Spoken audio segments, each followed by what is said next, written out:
Ay, wala sa COMELEC. Saan ako magpaparehistro at magpapatransfer ng boto?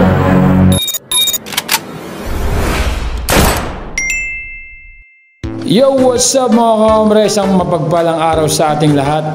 Ito ay paalala para sa lahat ng mga taga-Mandaluyong na gustong magpa-voters registration at magpa-transfer kung saang barangay kayo dito sa Mandaluyong. Wala po sa COMELEC natin dito sa may Mandaluyong City Hall.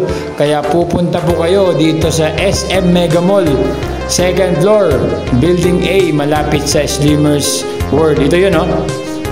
Yan. Dito kayo pupunta 8 a.m. to 5 p.m. Except Sunday, except Sunday.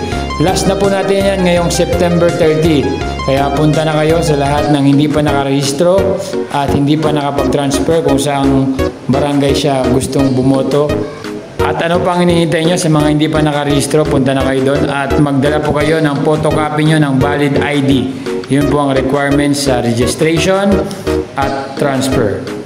Pa-like and share ang video na to para sa kaalaman ng ating mga kaibigan, kamag-anak, kapatid, jowa at lahat. Ingat! Bye-bye!